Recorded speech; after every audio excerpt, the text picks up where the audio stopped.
안녕하세요. 힐링 주신입니다. 오늘 저는 이제 우리 역사에 관한 이야기를 한번 다뤄볼까 하는데요. 미리 말씀드려두지만 저는 역사 전공자는 아닙니다. 하지만 늘 우리 역사에 많은 관심을 가지고 있었고, 그러던 제 대한민국 국민의 한 사람으로서 우리나라가 국난을 당해오면서 그동안 역사가 많이 왜곡되고 또한 조작되었구나라는 의구심을 떨쳐버릴 수가 없었는데요. 광복된 이 나라에서 그래도 언젠가는 우리 역사학자들에서 올바른 역사가 정립되려니 하고 막연히 생각해 왔습니다만, 지금까지도 올바른 역사 정립은 이루어지지 않고 있으며 오히려 역사 왜곡이 더욱 고착화되고 심화되고 있는 현실에 안타까운 마음을 금할 길이 없습니다. 저의 영상은 이런 의미에서 만들어졌으므로 오로지 우리 역사의 진실 앞에 한 걸음 더 다가가는 작은 밑거름이 되길 소망하며 오늘의 영상을 시작합니다. 신백강 선생님의 저서 중국은 역사상 한국의 일부였다라는 내용으로 여러분과 함께 생각해보는 시간을 갖겠습니다. 신백강 선생님은 역사학 박사이시며 민족문화연구원 원장을 맡고 계신 저명한 학자로서 역사 왜곡 발언을 한 시진핑에게 공개 질의서를 보내시기도 하신 분입니다. 지난 2017년 중국의 국가주석인 시진핑은 미국의 트럼프 대통령과의 환담 중에 한국은 역사적으로 중국의 일부였다라고 하는 대한민국을 모욕하는 역사 왜곡 망언을 한 적이 있습니다. 시진핑의 이러한 발언은 지금 우리가 살고 있는 이 땅이 과거 저들 중국의 땅이었으며 그들의 식민지였다는 것을 전 세계에 공표한 것이라고 해도 과언이 아닙니다. 아마도 시진핑이 이러한 해괴망측한 망언을 한 데 대해서는 저들의 동북공종의 논리에 따른 주장일 거라 추측해 봅니다. 왜냐하면 저들은 2002년부터 시작된 동북공종 작업에 의해서 고구려와 발해는 물론 고조선의 역사도 자신들의 지방정권으로 조작해 놓았기 때문입니다. 하지만 더 큰 문제는 우리나라의 근본을 훼손시키는 저들의 역사 왜곡에 우리 정부나 역사학계가 공식적으로 아무런 대응이나 반응도 하지 않고 있다는 것입니다. 옛말에 이르기를 입술이 없으면 이가 시리게 되고 서리가 내리면 곧이어 추운 겨울이 오는 것과 같이 저들의 역사 왜곡을 넉넉히 방관하게 된다면 우리 민족의 주권 침탈로 이어질 것임은 불을 보듯 뻔한 이치인 것입니다. 한 나라의 지도자는 기본적으로 역사의식이 확고하게 자리 잡고 있어야 함에도 불구하고 우리나라는 해방 이후 자주적이고 올바른 역사의식을 가진 참 지도자를 아직까지 만나지 못한 것 같습니다. 조선시대 이후에 사대주의와 일제 식민 통치를 겪으면서 해방이 된 지금도 우리는 중화 4대 사관과 일제 식민 사관을 청산하지 못한 채 우리의 역사를 바로 세우지 못하고 있는 것입니다. 이러한 책임은 국민의 피 같은 세금을 써가면서도 오히려 중국의 동북공종에 호응하며 일제 식민 사관을 추종하는 강단의 역사학자들과 동북아 역사재단 등 이들을 제대로 관리 감독하지 못하는 정부에게도 잘못이 있다 할 것입니다. 광복한 지 80여 년이 다 되어가지만 아직도 식민사관과 4대 사관을 청산하지 못한 우리 대한민국, 과연 이대로 괜찮을까요? 역사학자이시며 민족문화연구원장이신 신백강 박사님께서는 한국이 중국의 일부가 아니라 오히려 중국이 한국의 일부인 이에 대해서 다음과 같은 역사적 근거를 들어서 반박하고 계십니다. 진한대의 만리장성의 동쪽 끝은 산해관이 아니라 북경부군의 고용관이라는 것입니다. 한나라 고조 유방의 손자인 유한이 쓴 회남자라는 책에서 말하기를 장성은 임조에서 시작하여 요동까지 도달했는데 만여리에 걸쳐 있다라고 하였습니다.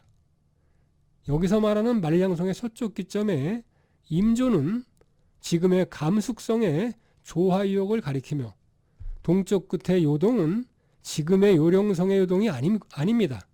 당시의 요수는 하북성 남쪽에 있는 역수를 가리켰기 때문에 요동은 역수의 동쪽인 거용관으로 보아야 한다는 것입니다. 그러므로 지금의 북경 일대는 당시에는 고조선의 영토였던 것입니다. 당시의 요수가 현재의 어디를 가리치는지에 대해서는 황하, 역수, 나나 등 다양한 의견이 있지만 지금 우리가 부르고 있는 요령성의 요동과 요소는 거란의 요나라 성립 이후에 지명이 이동된 것이기 때문에 결코 고대의 요동이 아닌 것입니다. 사마천의 사기 흉노열전에서도 연나라 장수 진계가 조선의 서쪽 땅을 기습하여 천여리를 빼앗고 그곳에 상곡군, 어양군, 우북평군과 요동, 요서군 등 연 5군을 설치했다고 하는데 그 지역이 보고 계시는 것처럼 지금 우리나라의 청천강 유역까지였다는 이런 허무맹랑한 중국 측의 주장에 대해서 우리 학계가 반발하지 못하고 대체로 수긍하며 동조하고 있다는 것은 크나큰 문제가 아닐 수 없습니다. 이 당시에 요동과 요서는 상곡군, 어양군, 우평군이 있는 하북성과 마찬가지로 지금의 요하 유역이 아닌 하북성, 호타 유역으로 보아야 하는 것입니다. 만리장성의 동쪽 끝이라고 주장하는 우리가 알고 있는 산해관은 진나라 때가 아닌 훨씬 후대에 명나라 때 주원장이 축성한 명나라의 장성입니다. 이것은 사소기록으로 보나 유적으로 보나 틀림없는 역사적 사실인데요. 하지만 최근 중국 사회과학원은 진나라 장성의 동쪽 끝을 일제 식민사학자들의 주장과 같이 한반도의 청천강까지 그려놓고 있어 역사 왜곡은 더욱 심화되고 있는 실정입니다. 전한서에는 한무제가 동쪽으로 갈석산을 지나 낙랑과 현도군을 설치했다고 기록되어 있는 것으로 보아 낙랑과 현도는 지금의 대동강 유역이 아닌 갈석산이 위치한 하북성에 있어야 하는 것입니다. 오늘날의 중국이 있기까지는 중국의 한족뿐만이 아니라 조선족을 비롯한 거란족과 만주족, 몽골족, 그리고 돌궐족과 흉노족 등 동이의 제민족들의 피와 땀이 있었던 것입니다.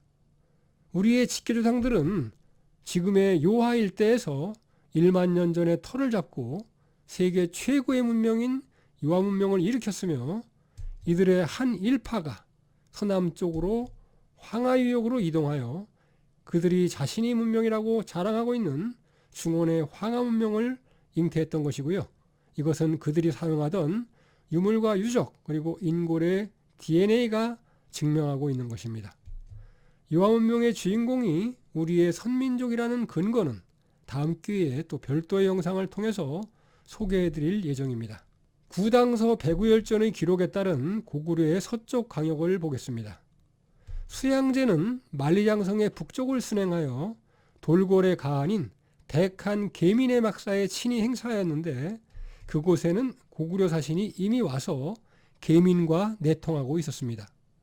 이를 본 수양제의 수행비서인 배구가 수양제에게 다음과 같이 말했다는 기록이 있는데요.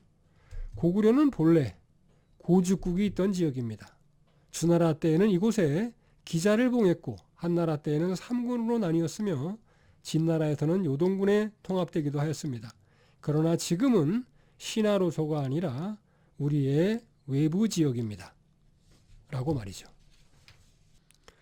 2000년 전 서한시대에 유방의 손자 유한이 쓴 회남자와 남북조 시대의 대표적인 문인이었던 유신이 저술한 유자산집 등을 비롯한 수많은 새로운 자료를 통해서 우리가 수천 년 전부터 중국 한족의 영토라고 생각해왔던 현재의 요령성과 하북성의 동남쪽은 모두 우리 고조선의 옛 영토였으며 따라서 한국의 고대사는 다시 쓰여져야 하고 중국의 고대사 또한 다시 서술되어야 마땅한 것입니다. 사고전서와 같은 확실한 자료를 통해서 요동군, 요소군, 낙랑군 등의 한사군 위치가 밝혀진 이상 하북성 지역에서의 발견된 명도조는 연나라의 화폐가 아니라 고조선의 화폐로 바로잡아야 합니다. 또한 이 지역에서 발견된 치우상이 그려진 와당을 지금까지는 연나라의 와당으로 치부해오고 있으나 치우를 악마의 수계로 표명하는 저들이 치우의 와당을 사용했을 리 없으며 우리 배달국의 제14대 천황이신 치우 천황의 와당은 바로 고조선의 와당이었던 것입니다. 한국사학계는 더 이상 역사 바로 세우기를 주저해서 아니 되며 하루빨리 과거를 청산하고 거듭나야 할 것입니다. 반도사관에 갇혀 우리 조상들의 찬란했던 대륙의 역사를 외면한 채 내버려 두어야 되겠습니까? 나라가 바로 서기 위해서는 역사가 먼저 바로 서야 하는 것입니다. 시진핑의 한국은 중국의 일부였다는 막말에 대해서 중국 정사에 나와 있는 기록에 의해서 논리적으로 근거를 제시하신 신백강 박사님의 중국은 역사상 한국의 일부였다는 내용을 소개해드리며 역사를 잊은 민족에게 미래는 없다는 말로 오늘의 영상을 마무리하겠습니다. 남은 시간 의미 있고 즐거운 시간이 되시길 바랍니다. 지금까지 힐링 주신이었습니다. 감사합니다.